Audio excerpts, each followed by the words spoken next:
Hello, class first year.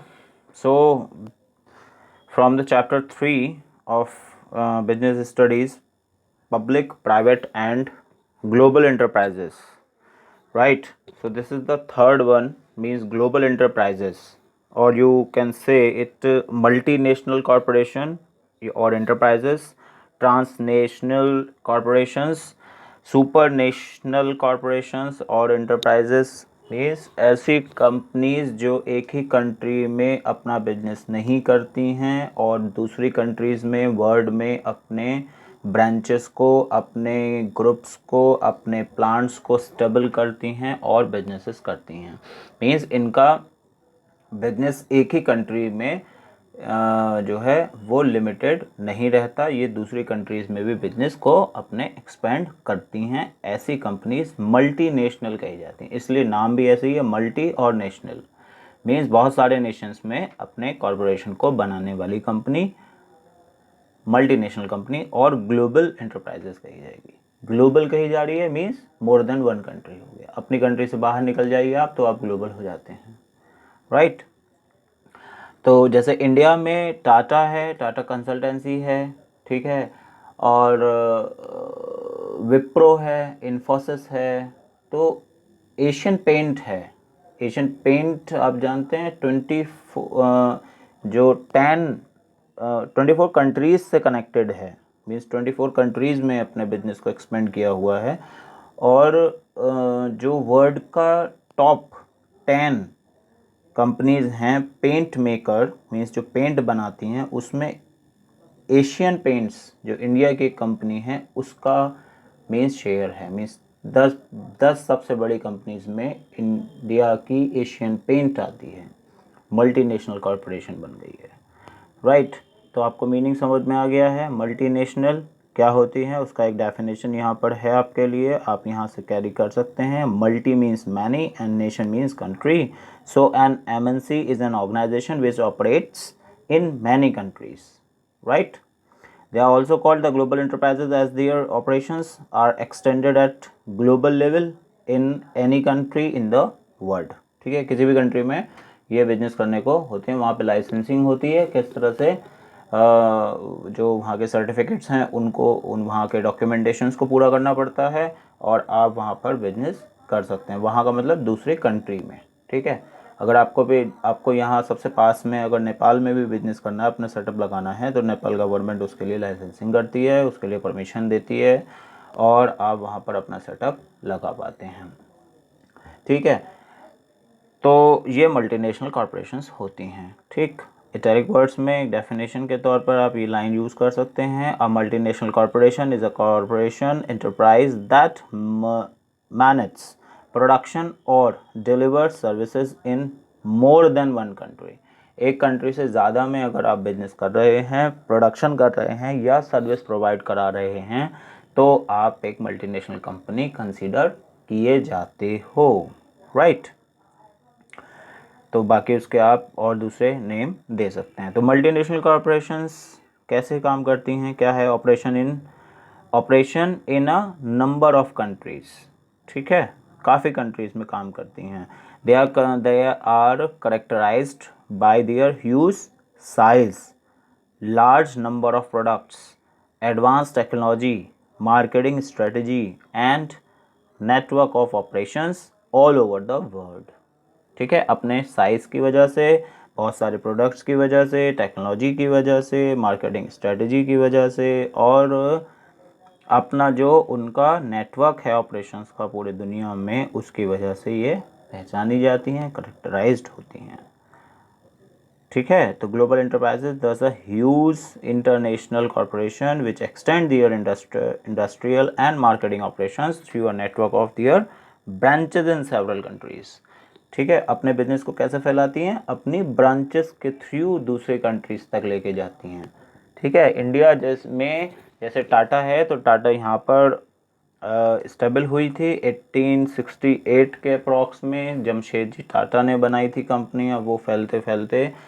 बहुत सारी countries में उसके बिजनेसेस हो चुके हैं, स्टेबल हो चुके हैं, उसके सेटअप्स बहुत ज़्यादा जगह लगे हुए हैं, तो वो मल्टीनेशनल कॉरपोरेशन है।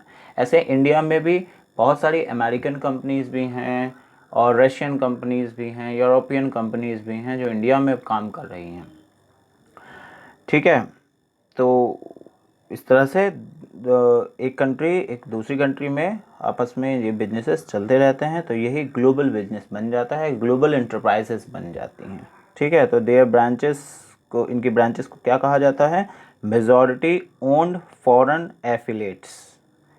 ठीक है, MOFA। ठीक है, आपको मीनिंग क्लियर हो गया, डेफिनेशन क्लियर हो गई। ठीक, अब इसके बाद बात करते हैं इसके फीचर्स की। फीचर्स क्या हैं? जैसा डेफिनेशन है, जैसा आपने मीनिंग क्लियर किया अभी, वैसे ही इसके फीचर बनेंगे। नंबर 1 पे बात जो आती है वो आती है ह्यूज कैपिटल रिसोर्सेज की, क्योंकि अगर आपको दूसरी कंट्री में इन्वेस्टमेंट करना है, दूसरी कंट्री में आपको बिजनेस सेटअप करना है, तो आपको एक बहुत बड़े इन्वेस्टमेंट की ज़रूरत होती है। ठीक है, जैसे इंडिया इतनी बड़ी कंट्री है, माइक्रोसॉफ्ट ने यहाँ पर अपना सेटअप लगाया। माइक्रोसॉफ्ट अमेरिका की कंपनी है ना। मोस्टली कंप्यूटर्स में विंडो यूज़ होती है ना।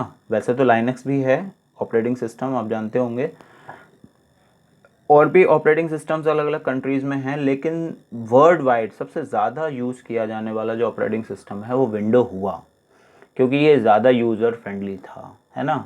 और GIF को देने में भी ये काफ़ी ज़्यादा यूज़फुल साबित हुआ था।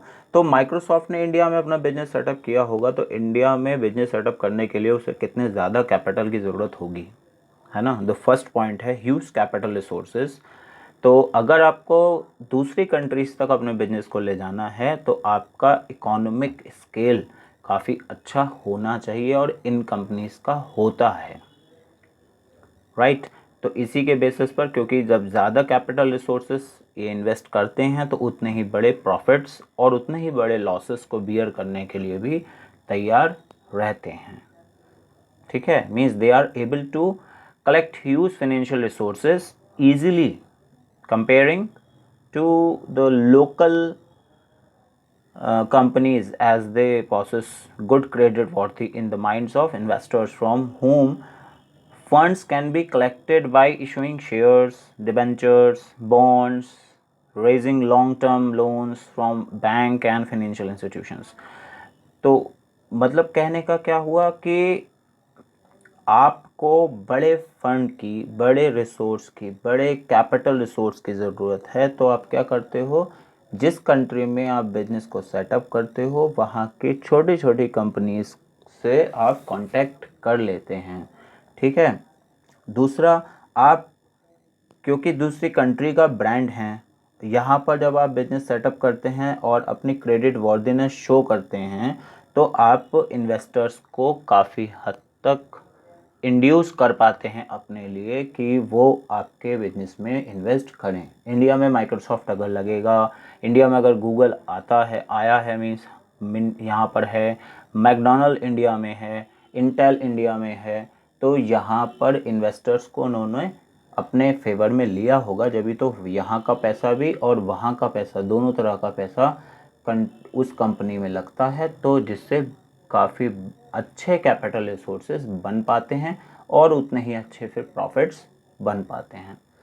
ठीक है, तो और इस कैपिटल को पूरा करने के लिए वो क्या करते हैं, शेयर्स को मीन्स शेयर को डिस्ट्रीब्यूट करवाते हैं, डिबेंचर्स को कराते हैं, बॉन्ड्स सेल करते हैं।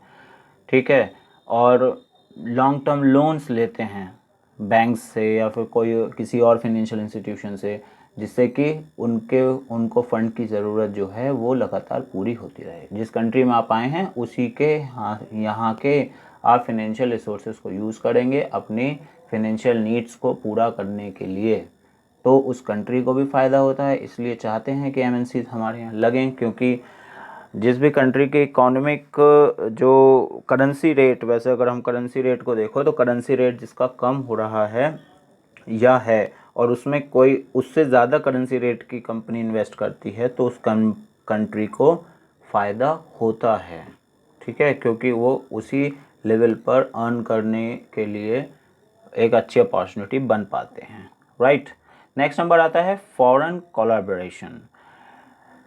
क्योंकि आप एक मल्टीनेशनल हैं, आप दूसरी कंट्री से हैं, तो दूसरी कंट्री के रिलेशंस है ना, वहाँ की टेक्नोलॉजी, वहाँ के करेंसी रेट, वहाँ का फॉरेन एक्सचेंज, ह्यूमन रिसोर्स, कितनी सारी चीज़ें हैं जो जिनके आप कोलैबोरेशन में आ जाते हैं। ठीक है, means companies in the private sector as well as public sector in the country join hands with the MNC to get transfer the technology. Private and public both will just shake hand with the MNCs। क्या होगा उससे फ़ायदा? Transfer of technology to use the brand names, patents, resources, foreign exchange, employ human resources, and expand and deliver, diversify their businesses. By this they can, yes or no?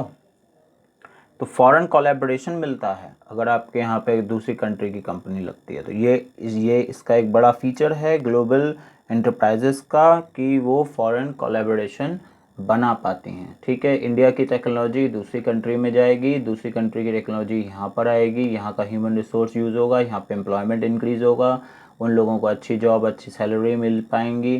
तो काफ़ी means सिर्फ private sector को फ़ायदा नहीं होता, public sector को भी फ़ायदा होता है। पब्लिक सेक्टर भी जो है वो फॉरेन कोलैबोरेशन करता है, मीन्स इन कंपनीज के साथ अपने आप को एंगेज करता है उस बिजनेस में, जिससे कि कंट्री की इकोनॉमी को बहुत बड़ा फ़ायदा होता है। तो एक अच्छा फीचर है कि कोलैबोरेशन, फॉरेन कोलैबोरेशन यहाँ ग्लोबल एंटरप्राइजेस कर पाती हैं। नेक्स्ट नंबर पे आता है एडवांस टेक्नोलॉजी। ठीक है, जब दूसरी कंट्री या दो कंट्रीज़ एक साथ मिलकर किसी एक बिज़नेस को चला रही हैं, उन दोनों के साइंटिस्ट, उन दोनों के इन्वेंशंस, उन दोनों के जो बेस्ट स्किल्ड एम्प्लॉयज़ हैं वो मिलकर काम कर रहे होंगे, तो आप काफ़ी अच्छा शेयर टेक्नोलॉजी का एक दूसरे के साथ कर पाते हैं। यस और no? Listen this line, these enterprises possess technological superiority due to which they are able to conform international standards. Yes or no? International standards को बनाने के लिए वो सुपर टेक्नोलॉजी को यूज़ करते हैं। ठीक है, क्योंकि उनका ब्रांड कोई नॉर्मली सड़क पे नहीं बिकने वाला है ना, वो उस ब्रांड का अपना एक स्टेटस हो जाता है, right, and are able to produce the qualitative goods, है ना। क्वांटिटेटिव की बात नहीं है, क्वालिटेटिव बनाएंगे। क्वांटिटेटिव के बहुत सारे बना दिए, क्वांटिटी बहुत ज़्यादा है तो उसमें तो खराबियाँ आएंगी, लेकिन नहीं, यहाँ पर ध्यान रखा जाता है कि क्वालिटेटिव गुड्स बने, क्वालिटी अच्छी होनी चाहिए उन प्रोडक्ट्स की, है ना, रीज़नेबल प्राइजेस हो जाने चाहिए जिससे कि आप ज़्यादा बड़ा मार्केट ऑक्यूपाई कर पाएँ। तो ये बड़ा एक काफ़ी अच्छा फीचर है इनका ही कि ये एडवांस टेक्नोलॉजी को यूज़ करते हैं और शेयर करते हैं, जिससे कि अपने बिजनेस को एक्सटेंड कर पाते हैं। क्योंकि देखिए, अगर दो कंट्रीज़ अलग अलग कंट्रीज़ हैं, एक दूसरी कंट्री ने एक दूसरी कंट्री के अंदर बिजनेस स्टार्ट किया है, तो दोनों की कल्चर और वहाँ की डिमांड्स में बहुत बड़ा अंतर होता है ना। अगर आपको वहीं बनाकर बेचना है तो काफ़ी ज़्यादा चीज़ों का ध्यान रखना होगा कि आप जो हैं उस कंट्रीज़ के जो ऐसी टेक्नोलॉजी यूज़ करें उस कंट्री के आप ग्राउंड लेवल को टच कर सकें। जैसे अमेज़ॉन को देखो, अमेज़ॉन अमेरिका में बनी कंपनी है ना, इंडिया में जब यहाँ पर इंट्रोड्यूस हुई तो इंडियन मार्केट को ऑक्यूपाई करने की कोशिश की गई, है ना। उसका फ्रेमवर्क देखिए, वहाँ पे प्रोडक्ट्स देखिए, तो इंडियन वो फेस्टिवल्स को भी देते हैं और कल्चर को भी दिखा रहे हैं। वो कोशिश करते हैं कि इंडियन जो टेंडेंसी है, एक स्ट्रेटजी है या एक लाइफ लिविंग जो यहाँ का वे ऑफ लिविंग है उस तक पहुँच सकें, जिससे कि आप आसानी से अच्छे तरह से मार्केट को ऑक्यूपाई कर सकें।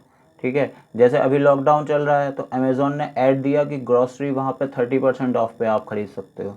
तो ये एक स्ट्रेटजी है ना, एक टेक्नोलॉजी को आप वैसे तरीके से यूज़ कर रहे हैं जैसे जिसने आप मार्केट को ज़्यादा हद तक पकड़ सकें। ठीक, प्रोडक्ट इनोवेशन होगा ही। ठीक है, इसका एक और फीचर है कि ये प्रोडक्ट इनोवेशन होता है। प्रोडक्ट का इनोवेशन समझ में आ गया, क्या मीन्स इनोवेट करते हैं आप प्रोडक्ट को कैसे। Since the availability of financial resources is never a problem for such enterprises, है ना। अवेलेबिलिटी ऑफ फाइनेंशियल रिसोर्सेज की इनके पास कोई प्रॉब्लम होती नहीं है। They are able to spend huge amounts on the research and development to improve the quality of existing products and produce innovative product to sell in the market. Yes और no, मतलब कि उनके पास पैसे की कमी नहीं है, और पैसे की कमी नहीं है तो वो अब बड़े से बड़ी टेक्नोलॉजी को यूज़ कर सकते हैं, वो और ज़्यादा रिसर्च और डेवलपमेंट के एरिया में उतर सकते हैं और ऐसी क्वालिटी के प्रोडक्ट्स आपको बना के दे सकते हैं जो मार्केट में नॉर्मली जो है या तो अभी तक नहीं थे या अब उनके नाम से ही स्टार्ट होंगे, है ना। तो ऐसे जो प्रोस्पेक्टिव कस्टमर्स हैं उन तक पहुंचने के लिए आपको प्रोडक्ट का इनोवेशन करना बहुत ज़रूरी होता है। वो ग्लोबल एंटरप्राइजेज ही ज़्यादा हद तक कर पाती हैं, और रीज़न सिर्फ एक ही है कि फाइनेंशियल रिसोर्सेज की कभी प्रॉब्लम नहीं होती। वरना तो अगर फाइनेंशियल रिसोर्सेज की प्रॉब्लम आए तो आप दूसरी कंट्री में जाके बिजनेस ही क्यों करेंगे, राइट, नहीं करेंगे। ठीक है, next number market strategy. Marketing strategy जिसके बारे में अभी बात कर रहे थे, अमेज़न ने कैसे किया या जो मार्केट को टच करने के लिए वो क्या करते हैं, क्योंकि आप दूसरी कंट्री में जाके बिजनेस करने वाले हो, है ना। दूसरी कंट्री में जाके आप बिजनेस करने वाले हो तो वहाँ पर आपको उसके कल्चर और उसके नेचर को बहुत अच्छे से समझना पड़ेगा, तभी आप उसके मार्केट को समझ पाओगे और वैसे ही स्ट्रेटेजी बना पाओगे। तो ग्लोबल एंटरप्राइजेस का एक फीचर इसने कि खुद ये कहता है कि मार्केटिंग स्ट्रेटजीज़ जो हैं वो इस तरह की स्टेबल हों जिससे कि आप मार्केट में ग्राउंड लेवल या ज़ीरो लेवल जो है, ठीक है, the first customer the first needy of the market, उसको आप टच कर पाओ, राइट। तो मार्केटिंग स्ट्रेटजी इस अकॉर्डेंस पे आपको बनानी होती हैं। Means selling the product is not the major problem for such enterprises. Yes or no? They are already well placed and known through their brands in the market. They don't find it difficult to sell their products in the other countries. They use aggressive selling promotion techniques, possess updated market information, and lead the business environment, right. They just expand their business at every stage. So strategy depends on the customer, means the if they make the brand, अगर उन्होंने brand बना लिया है तो वो चाहेंगे कि वो हर लेवल तक पहुंच जाए, ठीक है। तो उसी के हिसाब से उनकी मार्केटिंग स्ट्रेटजी होती है, राइट। नेक्स्ट नंबर होता है एक्सपेंशन ऑफ मार्केट टेरिटरी, ठीक है। मार्केट की टेरिटरी को मीन्स उसके एरिया को इंक्रीज करना इनका एक और फीचर है कि ज़्यादा से ज़्यादा बड़ा मार्केट हमें मिल सके। ज़्यादा बड़ा मार्केट का मतलब ये कह सकते हैं they can expand their business activities in the other countries very easily through a network of subsidiaries, branches or affiliates in the host countries. So due to their giant size, they occupy a dominant position in the market.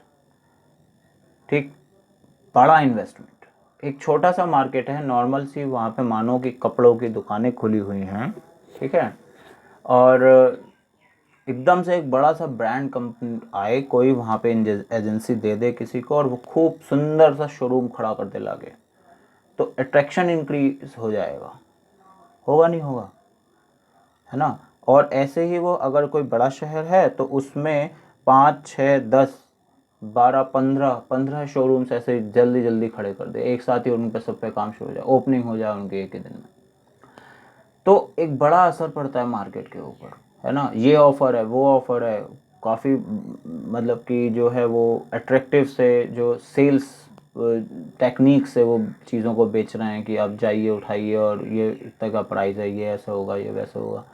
So many tricks to expand the market, right. Next number last में आता है, ये है centralised control. Yes, centralise control इसलिए ज़रूरी है क्योंकि आप किसी दूसरी कंट्री के हैं और आप दूसरी कंट्री में आके बिजनेस कर रहे हैं, राइट।